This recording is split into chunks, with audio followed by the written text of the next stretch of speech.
trying to keep my music really quiet in the background because I don't want to get like copyright claimed, because that's happened in the past.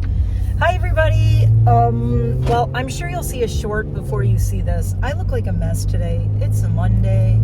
I'm sleep deprived, like big time. If you saw my shorts earlier, whew, it's a Monday. It's such a Monday. I am Mare. Hi, if you're new here. I'm NiteMare Bliss. Mare. Mare for short. I usually am at home doing unboxings and makeup and reviews and all kinds of stuff like that. I do have my beverage, and I got a different one. This is a iced coffee from Wawa, and this is just caramel iced coffee with oat milk. And I've kind of been nursing this all day. After I dropped Eliza off this morning. Oh wait, I'm getting ahead of myself. Hold on. Whoa. Did you hear that? There's all kinds of like snow and ice falling out of the trees onto the top of my car. It's not even, I don't know. It's not that cold to be ice. That's weird. Woo! This is all over the place. If you are into randomness, chaos, ADD, streams of thought kind of videos, this is the place for you. Also, I love indie makeup. I am obsessed with indie makeup. I have been in the process of trying to redo my entire studio, which is why you haven't seen a lot of like unboxings and makeup videos and everything. It's starting off a little slow this year, but I promise you, when I come back with like the new studio thing and reviewing all the crap that I have, you're gonna love it. It's gonna be really fun. We're almost there, except for that I am going away for a week, so I will be live reporting from Michigan probably next week. I'm leaving, not yet, I'm leaving this week and I'm coming back next week. My hubby will be home taking care of all of the critters, all the animals. It's going to be interesting. This is the first time I am flying out of Newark since I went to Palm Springs in 2019. I think it was 2018 or 19. I think it's 2019. Anyway, I went to Palm Springs and I had to fly out of Newark. I don't usually fly out of Newark because it's like a really far drive to get there from here. I mean, the other airport that I usually fly out of is a 45-minute drive. If you don't believe me when I say I live out in the middle of nowhere, there is no major airport near me. The closest major airport is Newark, and it's about, I want to say about an hour and a half drive on a good day. I think we're going to make it there in pretty good time, though. I'll let you know how long it took to get there when I get there. And I'll probably be doing shorts from like the airports and everything, so I'm going to be bored. I am taking my Blackcraft Cult diaper bag. If you're wondering why an elder goth with no kids has a diaper bag, at the end of this video, I will put a card for my review of my Blackcraft Cult diaper bag that I bought because it was on sale. They had a sale, and I always wanted that bag because it's a backpack, basically. It doesn't look like a diaper bag. The only thing that makes it kind of a diaper bag is there's this little round purse thing, this little like wallet thingy hanging from it that you can put a pacifier in. But I'm going to put my AirPods in it and I don't know, maybe a snack. And it comes with a blanket that instead of love me like my demons do, it says love me like my parents do. But I actually got this bag because when I travel with my dogs are kind of like my babies, and they will have their own diaper bag. That's Blackcraft Cult because they have the clothes, they have the toys, they have all the stuff. So speaking of dogs, I am on my way to pick up my Eliza, Italian Greyhound, who, God, do I have brownies stuck to my face? I feel like I do. I probably don't. But I made brownies last night, yesterday, because I had a chocolate craving, and my husband ate as many or more than I did, so I don't feel bad. We cheated on the eating healthy big time and had brownies. I'm not apologizing. Anyway, so yeah, I'm going to actually review that bag in travel, because I mentioned in the Blackcraft Cult diaper bag review, like I said, there will be a card at the end of this if you want to watch it. It's actually really cool. It's such a cool bag. It's probably, I would say, my favorite bag that I own, I want to say, but I'll let you know after the trip. So I'm going to be, I'm sniffly. Let's see. I'm going to be away for 5 days. I'm going to attempt to pack enough stuff for 5 days in one backpack, in this one bag. Now, if you know me, you'll know why that is impossible. A normal person could do this. What I'm going to try to do is take as little stuff as I can. I already kind of picked out like the pair of shoes I want to take, and I might take like those in a pair. I might try to cram a pair of slides in there somewhere. I have a Blackcraft Cult pair of slides, and I might try to put those in the bottom of the bag. Oh no, it's gonna be crazy. I already picked out like a pair of jeans and one pair of pants I'm taking, and I'll probably take a pair of like my joggers and maybe like 3 sweatshirts. I might have to layer clothing on the flight, and I'm probably gonna roast, but I'll probably wear like a t-shirt, a sweater, like a hoodie, a sweater, a coat. I'll probably layer stuff that way, like, you know, I won't have to pack it all in my bag. And it's finally winter, and it's not going to be frigidly cold in Michigan. I'm not taking gloves and all that. I'll probably take a beanie.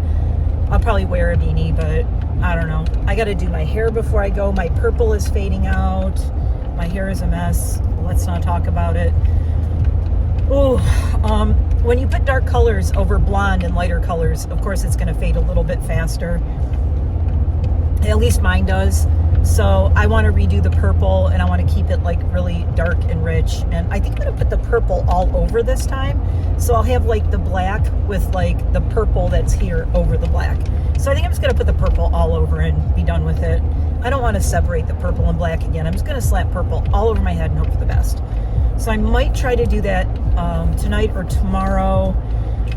And what else? Hubby taking care of dogs. So this morning I posted 2 shorts because Eliza, my Italian Greyhound, I have 2 Italian Greyhounds now. We lost Rusty 11 months ago, almost a year ago actually, February. Can you believe?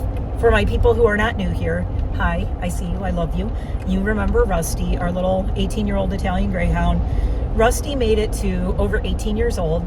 She was the last of our Italian Greyhounds. She was the last of our dogs that we relocated to Pennsylvania with from Michigan.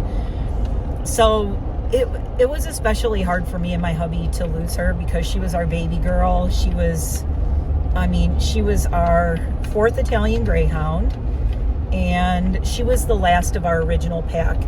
And like my husband said, you know, my husband lost his dad and his best friend, and I lost my mom and my brother, and Rusty was our last dog that actually met all of these immediate family members that me and my husband have had pass away, which is crazy to think about. Like, to think about the fact that this dog knew like his dad and my brother who passed away. My brother and his dad both passed away like 11 years ago.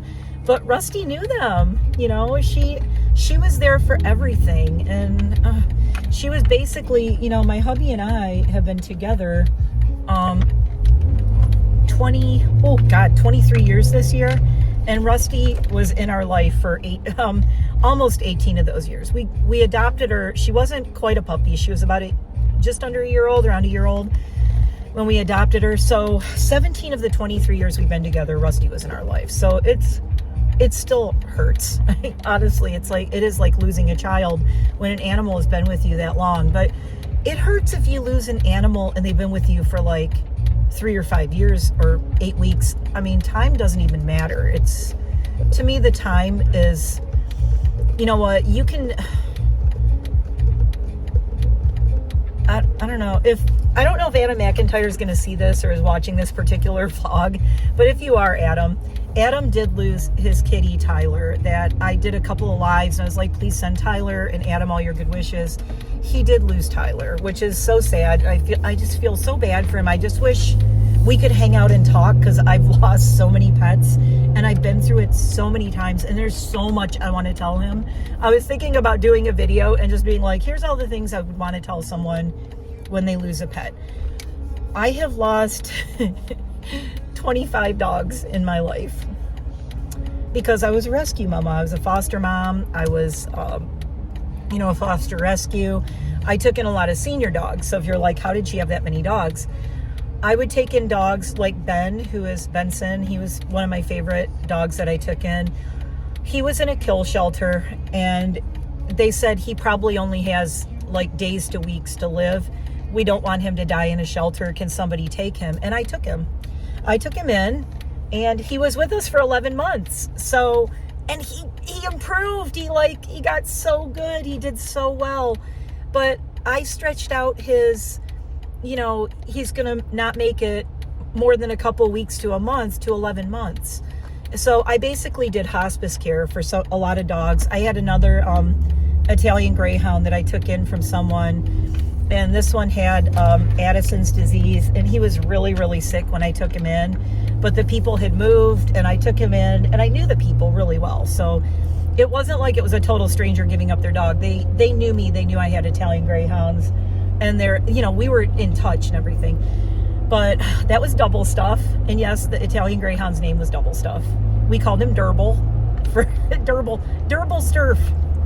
Comment below if you get it, Irma Gerd. Durble Sturf. So Durble Sturf was around a long time ago, like 10 years ago or so. We only had him for literally a month or two. I did hospice for him a month or two. We spent a fortune at the vet trying to help him. We tried everything, and he was just too sick. I mean, they said, there's nothing we could do. I mean, Addison's just progressed. It was bad. So it was kind of bittersweet. But when we went to say goodbye to him, to let him go, and, we did the humane youth thing with him, euthanizing him. But when we were there, I called his, obviously I was in touch with his previous family. I had their phone number, I had their email. I knew them through where I was a dog groomer and trainer at PetSmart. So that's how I knew them. So they knew me from training and from grooming and all that. So that's why it was they knew I was a rescue person. So they trusted me taking him in, and they were like, we can't turn him into a shelter. There's no one else that we would let him go to than you. And, it was kind of like a thing, they didn't know how long he was going to be around. So I was absolutely happy to help them out because we really wanted to try to help them and him. So this dog had the biggest extended family. I mean, me and my hubby just fell in love with him, and he was the sweetest Italian Greyhound ever. He was so sweet. I mean, I'll never forget him just standing in our kitchen wagging his tail, and he felt so terrible, and he tried so hard to be happy, and he was such a sweetheart. But when we said goodbye to him, we planned it together. I called his family. I said, look, he's been to the vet. We've gone to 2 or 3 vets. There's nothing we can do anymore. And we agreed together. I said, I'm not going to say it's time to let him go unless you agree. And we all talked about it, and they said, yes, we're okay with that. And we all went together to say goodbye to him. So when he went to the Rainbow Bridge, he had a whole group of people in the room with him. And I remember the vet, Dr. C, who did Trudy's surgery. That's how long I've been around and known him and everything. He just did Trudy's surgery last year, but he's the one who helped us, give some peace to Double Stuff. And that was, God, I want to say it was maybe in 2010. Was it that long ago? 2011 maybe. I'll have to look at the date. I don't remember. Okay, in my defense, I don't focus. I'm not one of those people, those people on all the, I'm just going to say it. I'm sorry if you're one of these people. I don't mean to judge. I'm not judging you. I'm just saying that doesn't work for me. But there's people, and it's always the people on Facebook. And the people on Facebook are like, today's the whatever anniversary of when my dog died. Today's the whatever anniversary of when my cat died, blah, blah, blah. I don't remember those dates.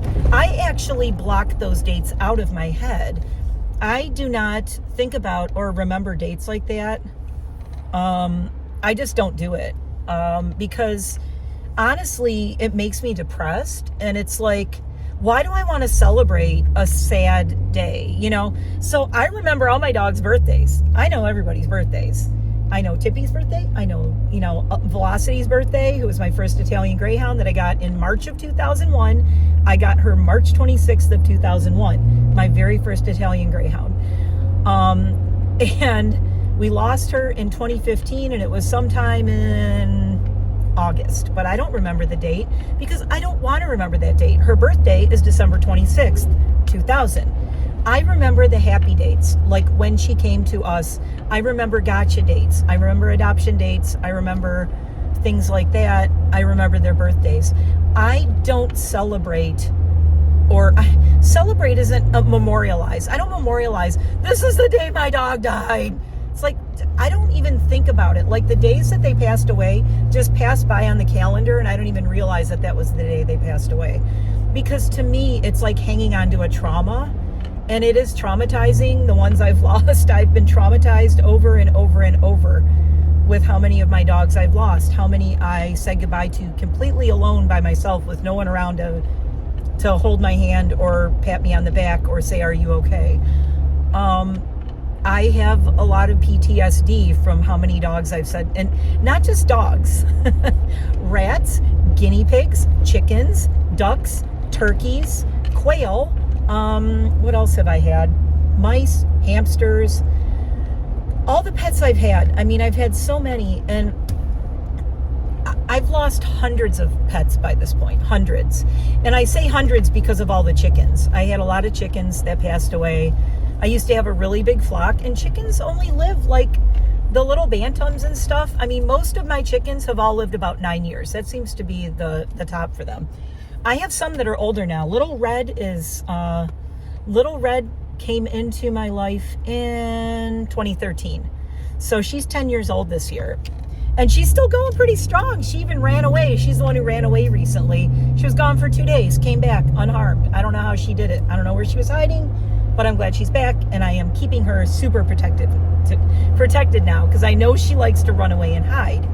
And she's a little old lady, and what I imagine is she'll run away and die somewhere and never come back, and I don't want that to happen. She has 2 roosters and a Xerophale Halo, who is my white frizzle hen. They are like besties, and they have their own little coop together. Hold on, I'm merging on the freeway and not getting hit by a truck, I hope. So I don't want her to pass away alone. I want her to either be in my lap with me holding her, or with her friends, like surrounded by her friends. So I'm not letting her take off anymore. It ain't gonna happen anymore. She's not taking off anywhere. She's gonna stay where I can keep track of that little chicken. And she's so tiny, and she's so cute, and she's such a crotchety little old lady. Anyway, but yeah, so many of my chickens and my ducks, like our first flock of ducks that we had, our first ones, we had them 10 to 11 years each, and a lot of them died in my arms and with me bawling my eyes out. And yes, I cry over my chickens and ducks dying. They have names. They're my pets. I don't just be like, oh, dead chicken. Yeah, what are you going to do? No, I bawl my eyes out. I hold my chickens. The thing is, like, usually I can tell when they're going downhill or they're not doing well, unless it's something sudden and they just go, what? And I've had chickens that just, their heart stopped. They like have a heart attack and they immediately die, which is, at least they're not suffering. But sometimes they'll kind of go downhill. They won't eat for 2 or 3 days, and I know that they're going to go, and they stay in the house with me, and I keep them in a little cage, and usually in a storage tote, like an open top, so I can keep an eye on them and have their food and their water in there, and I can see if they're eating or drinking. Also, they're warm, and no other birds are picking on them. They're like, oh, that guy's sick, pick on him. So I keep them protected and warm and safe. And then if I know that somebody is going to pass away, trust me, I am there, and I am holding them. And I always say, and this is the last thing, I'm going to give you a secret. It's hard to say. I hope I don't start crying. The last thing I say to every pet that I'm holding, when I say goodbye to them, I say their name and I say, you were so loved. You were more loved than anyone else could love you. And the last thing I say is, you were so loved and you will never be forgotten. And that's the last thing I say. I've said that to all my chickens that have passed away in my arms, and my ducks, and my dogs. And I try to be so strong for them when I'm saying goodbye, but after they're gone, then I'll fall apart. Anyway, in happy news, this went downhill. But yeah, I wish I could talk to Adam because he lost Tyler, and I've been through it so many times. I've had all my dogs and my pets. I even had my first guinea pig cremated. I have Ivy's ashes. I've had, other than my rats, I've had all of my dogs cremated. So yes, that's how I know how many I've lost. I have all their, we're working on getting matching urns for all the dogs. Trust me, it's very expensive when you have that many. We're just getting we get like a couple at a time, and I'm just trying to get them together, and we've been trying to figure out where to put their ashes. But if anybody's wondering why, why all my dogs are cremated, every single one of them that I've had, my wish when I'm gone someday, my wish is, and it's gonna be like a living will thing. I haven't actually put it in yet, but my husband knows and everyone knows that if anything happens to me, God forbid, I want to be cremated, and then I want all of my pets' ashes mixed in with my ashes, and then I want our ashes spread. So, and I'm not telling you where or anything, and plus I'm not even sure of where yet, but I don't know. There's a couple of places I would like my ashes spread, like 2 or 3 places, because I've been different places. I'd probably like them spread somewhere I always wanted to go, where I used to go, where I met my husband, or like my favorite place I've never been, or I don't think I'll ever get to. My favorite place I've actually been to, or one of my favorite memories, and where I met my husband. I think that's where I want my ashes spread. But I want all of my pets' ashes mixed in with mine, so we will all become like one, and then we'll leave this plane together. And I think that's so poetic and beautiful. And people might think that's weird or gross, but I think that is how much I love my animals. I want our ashes mixed together and spread together. So someday, I don't know who, will have to mix a bunch of ashes together with all of my dogs and everything, and spread our ashes. No, I'm not morbid. I think about these things. But that's why I got all of my dogs cremated.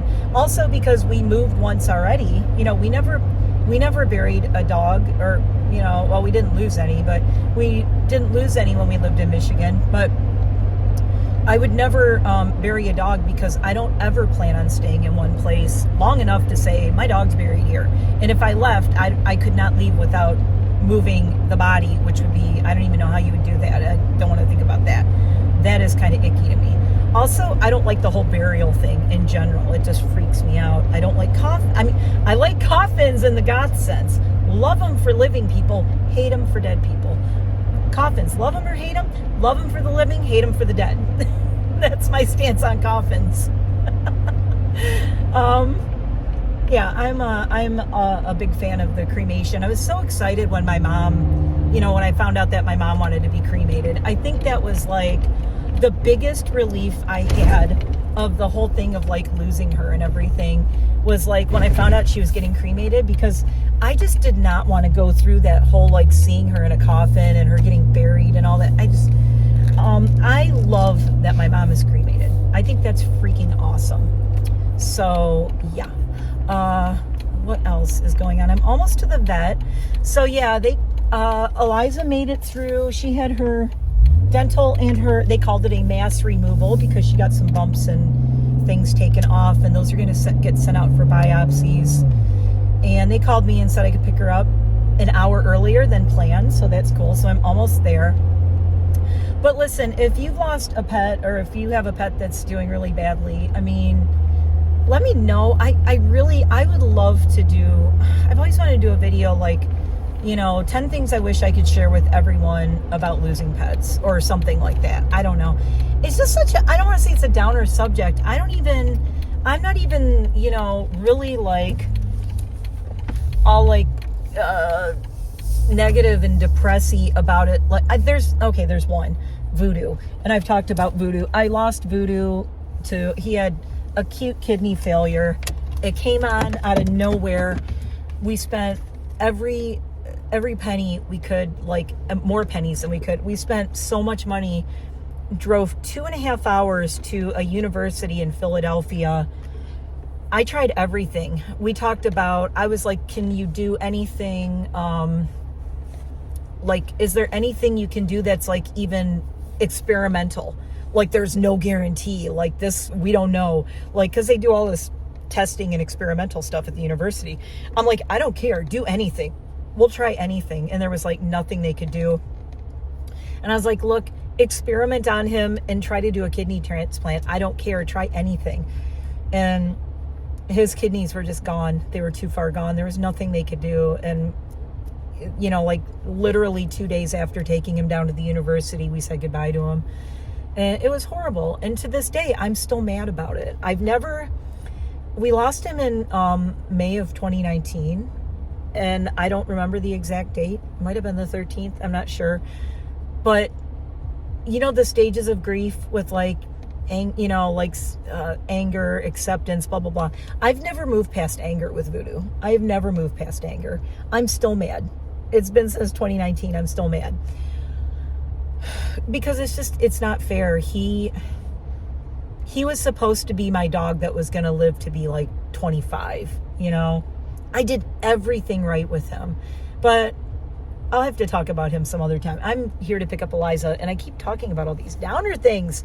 But no, I mean, there are, you know, believe me, everything that you might have gone through with losing a pet, I've probably, you know, I understand. I can't understand exactly how you're processing it or, you know, the details. And everybody, it's a different experience. Everybody has such a unique relationship with their pets that no two are ever going to be the same. It's like snowflakes, you know, they're never going to be the same. And we can have like shared experiences, but they're shared, but they're not the same, you know? And okay, this was a very roundabout way of saying I had something to say to Adam, which was he lost Tyler at such a young age. I mean, he only had Tyler a few years, which really sucks. And I had Voodoo for 13 years. And I'm still mad that I lost him because 13 years wasn't enough. I feel like I was cheated. I feel like he was cheated. I'm still mad about that. He was not supposed to go. He was not supposed to leave me. And I keep begging him to find a way back to me. I look at his pictures every day. I go, I'm waiting for you. You haven't found your way back yet. I just keep sending the universe like a thing, like bring him back to me in some form. You know, he might come back as another Chinese crested. He might come back as a bird. He might come back as a rooster. I don't know. I don't care. But I'll know him. If it's him, I'll know. He's my baby boy. But I'm like, please come back to me. I ask him every day. I look at his picture. I'm like, I'm waiting. Mommy's waiting. Please come back to me. It's very Somewhere in Time, if you know that movie. I'm like her and, what's her name? Elise or whatever in Somewhere in Time. I'm like, come back to me. I keep saying that to Voodoo. Come back to me, please. I'm waiting for him to come back. I'll be really old and he'll come back. He'll be like really young. Anyway, this is getting weird. So yeah, my message to anybody is, Adam included especially, because I just really think of him when I say this. We had Rusty for 18 years, almost, you know, between 17 and 18. And it wasn't long enough. I feel all the things. We feel all the things that Adam was saying about only having Tyler for 3 years. So trust me, the time doesn't matter. If you would have had, if anybody who lost a pet young, trust me, if you would have had them to be like 16, like Velocity, well, Velocity was like 4 months shy of 16. Bailey and Cairo were 17. Most of my dogs I've lost at like between 16 and 18 years old. And Rusty was the oldest at 18. Trudy is 16 and a half, and she's having a really rough time now, guys. I'm getting really concerned for her. Honestly, I'm getting a little worried about Trudy, but that's another video also. I'm really worried about her. She's really slowing down. She doesn't want to eat a lot. We had all of her blood work done. She was just here this month. A couple weeks ago, Trudy was here at the vet. Her blood work's fine. It's just old age. She's just slowing down. She's got bad legs. She's got a bad back, so she's in pain. She's on pain meds. And she's just tired. She sleeps all the time, and it's getting harder and harder to get her to eat. So, I don't know. Anyway, yeah, it's never easy. It doesn't matter. To me, I had dogs that, like double stuff, we had him for like a month or a few months, like between 1 and 3 months. I can't even remember. It was so long ago. And I kind of blocked it out. It was very painful. It was very painful. I fell so in love with him, and that really wasn't fair. He was only with us for such a short amount of time. And we still talk about him to this day all the time.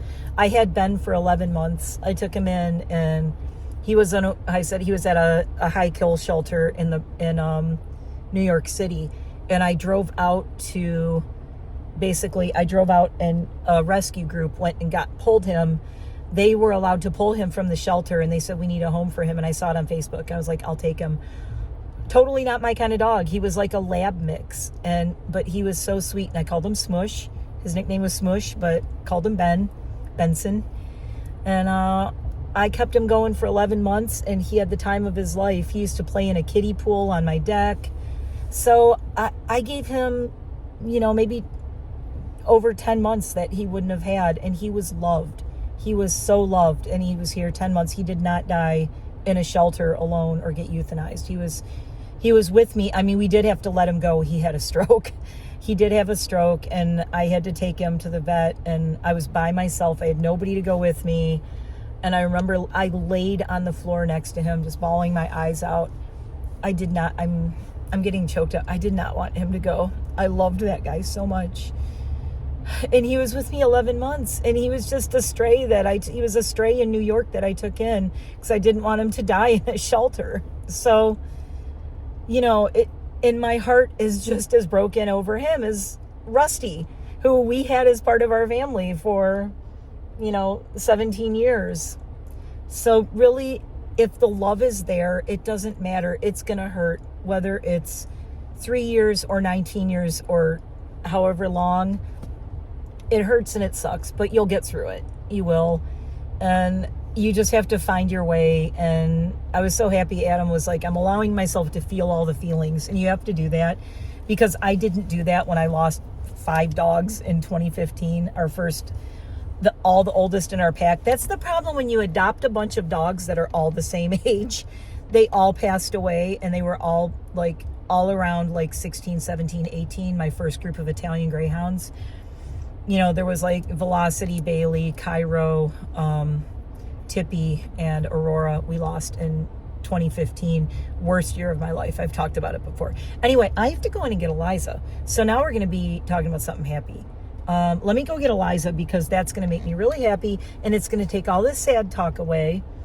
And my girl is all right. I was so happy when they called me, because it seemed like a little while. I was waiting, and I was like, oh my God, why aren't they calling me? Okay, it's time for me to go in. I'm going to go get her, and I will be right back, and you can see my drugged out puppy. I'll be right back. She only lost 2 teeth. You know why? She doesn't have that many teeth left. She's very drugged out. They did give her an opiate for the pain. She has stitches where they took the bump out on her tummy. I don't know if, oh yeah, here's her other stitches right there. She got stitches there and on the tummy. They said keeping clothes on her is good, so she doesn't pick out, but yeah, hello. She's really out of it. Okay, baby. I'm gonna get her in her car seat, and then we'll chit chat a little bit more while I'm driving, and then I'm gonna get home and get this one to hopefully to rest. Okay, I'm gonna do a short with her though. How are we feeling? Oh, you're drugged out. Look at those eyes like saucers. Eliza came through her surgery and her dental very well. She is mega drugged out. There's one of her little sutures right there, and there you go. Okay, she's got a sore mouth, but she had a dental, and she's recovering. And we're gonna get home and we're gonna rest. Yes, and you're gonna take it easy. And I'm supposed to keep her quiet and still, which is gonna be real fun. She is a flying kook. She likes to fly all over the place. So that'll be interesting. Okay, Eliza, you ready to go home, baby? Okay, let's get you home. You did good. You did good.